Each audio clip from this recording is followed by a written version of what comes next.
Hey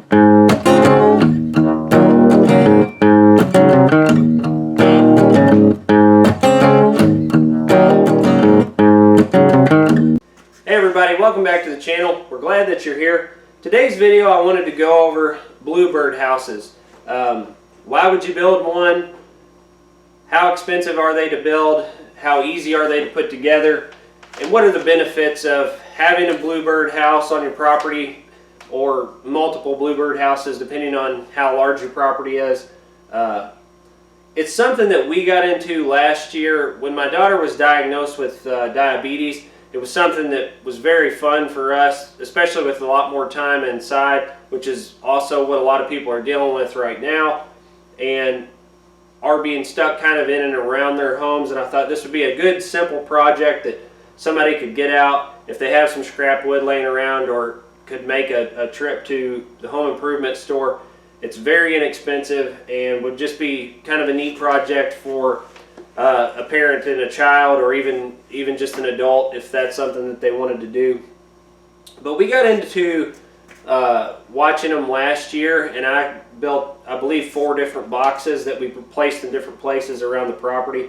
They're very easy to construct, and they're really neat once you start getting bluebirds attracted into your property if they happen to be in your area. From some of the research that I've done, I believe they're starting to become almost like the martin population is. They're almost to a point where they are reliant on humans for housing. Not totally, but the way that I've read it is they are in very high contention for different housing with a lot of other birds that are very small like they are. So if you can construct some small, simple houses on your property, it gives them a place to stay. And it's something that's very fun for you and your kids to go out and check and just watch them and see the babies once they get hatched. But, you know, some of the benefits of why I like them, it's the same reason I put the martin house out. It just, the amount of bugs and things that they keep down is really, really neat, but they're also just really neat to watch. So that's why we did it. But like I said, also the girls just really enjoy going out and checking the box, especially once the eggs hatch and stuff. You can go ahead and get a box out right now. You're going to be a little bit late for the first clutch or group of eggs that the bird's going to lay. I already have, I believe, 3 of my 4 boxes filled with birds and eggs in the houses. But in certain areas, depending on the climate of where you live, they'll lay 2 to 3 clutches of eggs or baby birds each season. I think the warmer the climate, they're generally around 3. Here in Indiana, I think the most that I got last year was 2. But I think 2 of the boxes have as many as 5 eggs in them. So that's something I can share with you on the video, and I can show you kind of what it looks like to check one and flush the bird out of the box. But very simple. Like I said, I can show you. This is one that's already constructed. I basically, one board will make 1 box, and you'll have a little bit left over. Not enough to really do anything, but if you're building multiples, it'll give you a little bit of extra lumber to build maybe another box or 2, depending on if you build 3 or 4. But they're very simple to make. This is how I construct mine. I can go over the dimensions. They listed in this book of backyard birds. The rough dimensions, I believe, are basically, the book states it is around 10 inches tall, 5 inches deep, and 5 inches wide. And then I construct my boxes where the side opens. I've seen different ones where the front will open. This works best for the material that I'm using, but the box just basically swings open. I use a couple of electrical staples that I can just put one side of the tack in and then just spin them to keep the box closed up. But I was talking to my neighbor earlier, like I said, and I figured I would just go ahead and build a couple of boxes for him, and it gave me a good chance to throw a video together and go over this with a few people, just as something to do, like I said, during this time. So I'll get together on putting this other box together and show you kind of what it looks like and how hard it is to construct. A couple of things as far as the book. Like I said, it goes over more things in detail. A lot of people, a common misconception I get from a lot of people is they ask me if that is a bluebird. That is a blue jay, another very common bird, probably more common than a bluebird in our area, but a bluebird looks like this. In person, it's going to be very iridescent, and they're just really neat to see in person. You'll know exactly when you see the first one once you start putting boxes out. But this book in particular, if it's something that people are interested in, this is a book put out by National Geographic. It goes over pretty much all common birds as far as North American birds and throughout the U.S. But it even states in here, competition for natural cavities and birdhouses can be intense. Bluebirds often lose out to starlings, tree swallows, house wrens, and house sparrows, which I believe I have a house wren in one of my bluebird boxes right now, and I can share that with you on the video as well. But if you're looking for more in-depth information, you can visit the North American Bluebird Society's website, and it's got tons of information on there. I'm no bird expert by any means, but it is very, like I said, it's very neat, and it's something neat to do with you and your family. So I'll put this one together, and then I'll cut to clips of checking the few boxes that I have here on the property towards the end of the video. So to kind of go over some of my materials, that is the bottom piece. I cut it at 4 1/4 inches wide, and it's a full board width. The way that I construct the boxes allows me to stay at 1 fence picket wide. That's what I tend to use, like I said, for all my bluebird boxes, is just a standard cedar fence picket. And like I said, they last a long time. It's just a good material to use. The material is real easy to work with, and then you can kind of stay with that nominal width that the picket already is. But that's how I cut the bottom, and then you can either use a circular saw, you can use a miter saw, anything. You could even probably construct the box fairly simply with a jigsaw. It just depending on what kind of tools you have laying around. But I just kind of know in particular size. I lob the corners off of the bottom piece. What that'll do is allow, if any kind of moisture or water gets into the box, it'll allow the box to drain. That's how I do that's going to be the front of the box. I'll take the saw. That may be a little deeper than most people go, but I kind of just put some cross hatching on the front there that basically allows and helps the bird to grab on when it goes inside of the hole. On bluebird houses, you're not going to put any sort of a perch. That's not something that they recommend doing, because it allows, I believe they state that it allows other predatory birds to land there and to get inside towards the eggs. So don't do that. But that's going to be your front piece. Like I said, your bottom. I generally cut my backboard. The example box I have set in here, I was running a little low on the piece of wood that I used. I generally cut the backboard at quite a bit longer. That way it gives you plenty of area to screw the box from top and bottom if you choose to put it on like a telephone pole or something like that. So I kind of center, that'll be kind of about where the box winds up as center of this long board here. So that's the back piece. That's going to be my roof. That's just the end of the fence picket. I didn't do this, so that saves you kind of one step with using a picket. Plus, I think it just makes the box look a little bit nicer once it's constructed. And these are my two side pieces. You don't have to put a tapered roof on it like the boxes that I'm building, but I think it just, like I said, it makes them look a little bit nicer, but it also keeps rainwater and stuff like that from setting directly on top of the box. But I cut the two side pieces at, this is about 10 inches in the back, which is what they recommend. So the front winds up being, I think, right around 9 inches, but this is a 30-degree angle that I cut the board off at. And then on the side that I use for my hinge side, I just kind of lob that top corner off so it doesn't get hung inside of the box.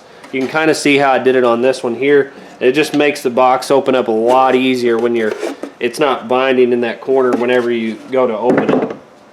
And then, like I said, just find yourself a good coated screw, and the box will last you a good long while. And they're not very difficult to put back together if you want to build more anyway. But basically all I do is I start with the face of the box, and I put the two side pieces down. I do have a drill set up to do some pallets.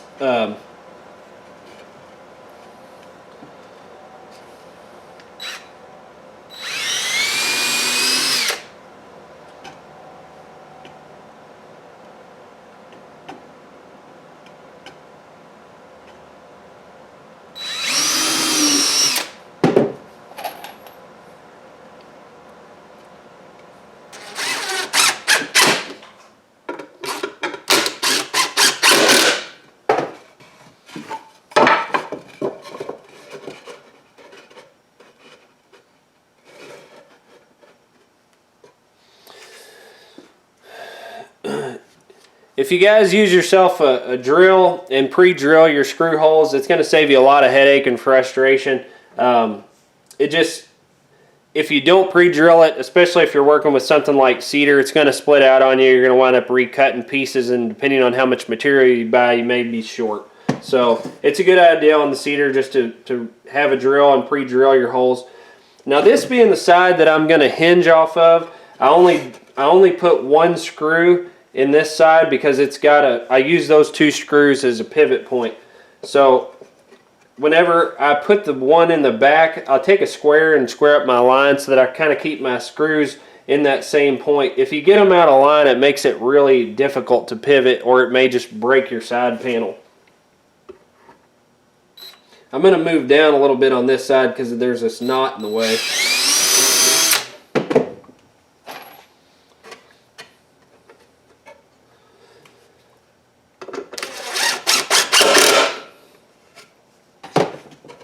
I don't really go super tight on the screws on the hinge side either, just that way it doesn't put the door in any sort of major bind. There, of course, you can kind of see how your bottom panel works once you get it in there. And like I said, it's dimensionally everything works out this way by making a side access panel for me, and I don't wind up with odd sizes and things because I'm working with the dimensional size of the lumber. But I'll go ahead and screw this bottom panel in.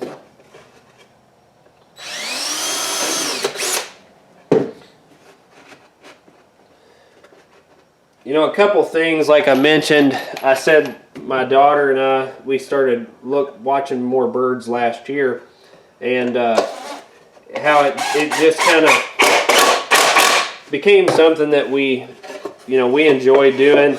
She'll still come to me and get me and say, hey, what is this? Or hey, what's that? Or hey, look at that bird. And she's really started to take an enjoyment to it and IDing it. It's just one of those things that, you can look back on and your kids will probably remember from, childhood, and it'll be something special that you all did together. And it doesn't cost you anything. I'm always definitely game for something that's free, that's enjoyable, and it doesn't cost you anything.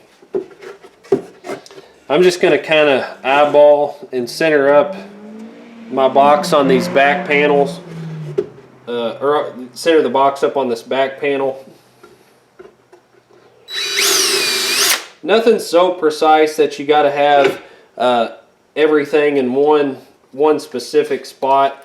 As long as you're not running screws into the side panel that you have that hinges, you're going to be fine.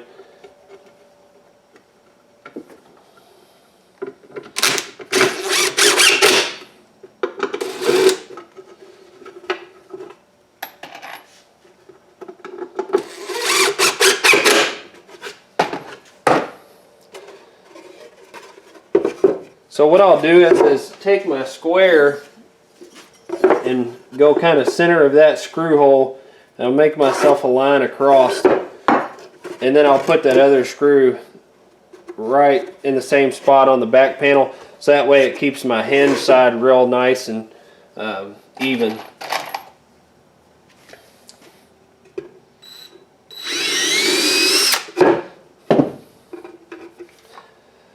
Like I said, especially if you have a bad problem with bugs in your yard, these are a great thing to build.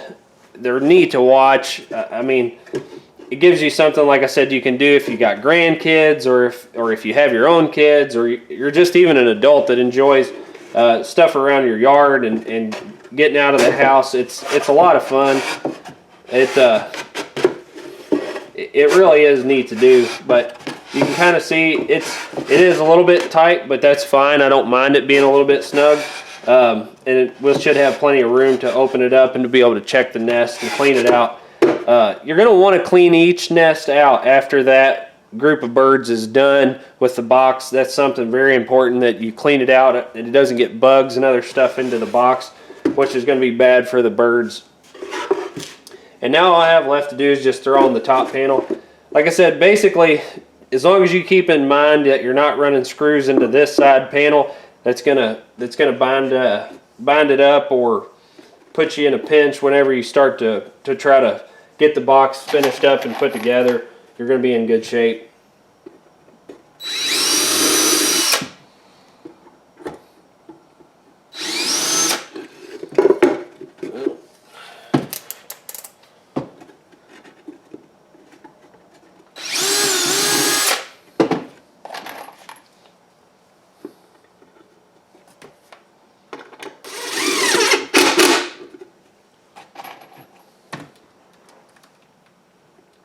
The screws I'm using are just a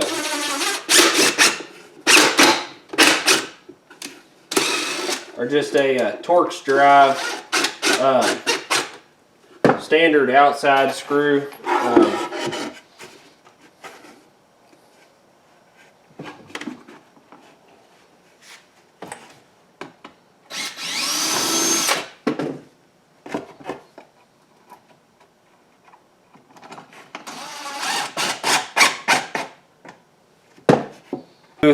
Or some gapping up in here, which allows for some ventilation inside of the box, but it's still very easy to open, not too difficult. So you don't want it to be so loose that the wind or other stuff's going to open it up. The most important thing on the box, so that you don't get other types of birds in it, and two, you don't get a bluebird in it that lays eggs, and then you have something else that can get inside or get to the bird's eggs, is to make sure that your entry hole is 1.5 inches, because that is very specific to getting bluebirds into the box and also keeping them safe once you've established a group of birds. And the last thing that I do is, like I said, I basically take a couple of these electrical staples. They're just a normal Romex wire staple, and I put a couple of those on the side.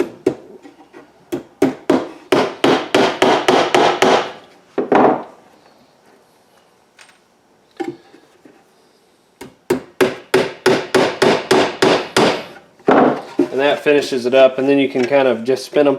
Another thing that some people use, I've seen, you can drill a hole in here and pilot a hole. You can use like a golf tee and shove in there.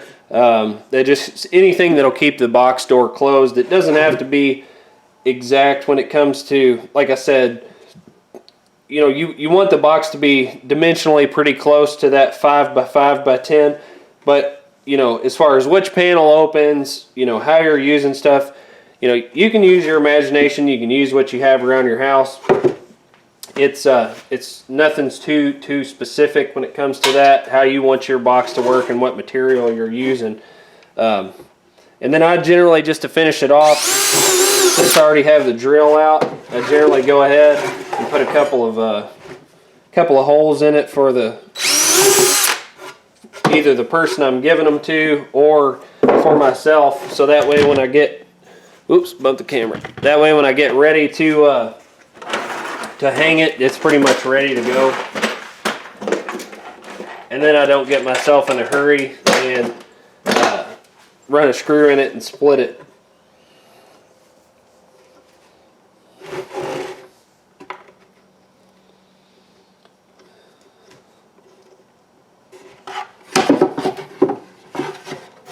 Well, everybody, we hope that you liked the video. I say pretty often, but if you like this, please like, subscribe, share, comment down below, and give us a thumbs up. Those things really do help people's YouTube channels. That's, something that you hear most people say. But what that does is that allows people to have feedback for the content that they're putting out, so that they can help tailor their videos and footage so that it's things that you enjoy watching more. And it's also, it gives them criticism so that they know, well, this video didn't do so well, and then they can kind of go back and look at it and say, well, I did this and I did this and this wasn't as good. So it really does help people's channels. It helps them to understand what they're doing, and it helps them to put out better videos so that, it's more enjoyable for you to watch. So hopefully you enjoyed, putting the boxes together. Hopefully this inspires somebody to put a few together to get them out on their property to maybe start looking at some birds with their kids. And I highly recommend picking up one of these books. It doesn't have to be this book, but it is a pretty comprehensive one, and it's something that we've enjoyed using. Not just even now where people are cooped up, but things like during the winter months, there's not a lot of different stuff going on. It gives you something to do, a reason to get out of the house. You can take some bird feed out. We have a lot of songbirds that come in our area during the winter months, and it gives the animals some food source. Generally you're going to draw in squirrels if you put out bird feed, so you're going to see more squirrels than you are birds. But these books like this, they actually have different areas in here where you can check off different months of the year when you see different birds. So it's very interactive for kids. It's one of those things that I hope my daughter remembers growing up, and she can look back on and say, hey, I remember doing that. That was a lot of fun, or maybe builds a lifelong interest for her. So, the Bluebird boxes, like I said, pretty simple to put together. I'd say all in all, I may have 5 minutes in construction of the box and maybe another 5 minutes in getting the saw out and cutting the pieces. Not very difficult. Hopefully this inspires you to get out and get one together. So, like I said, we appreciate you being here. I'll put a couple of shots in the end of the video here of me checking the boxes on the property. Take care and have a great evening.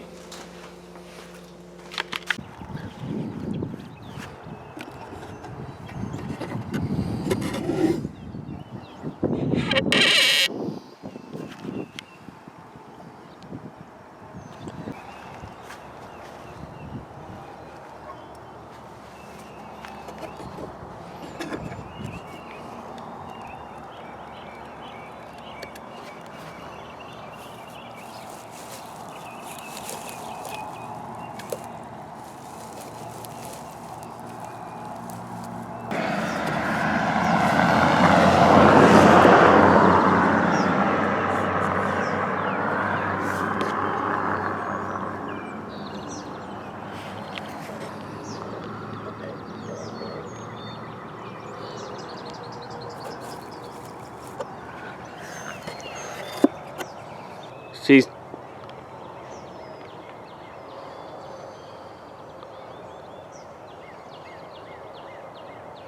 oh, there she goes.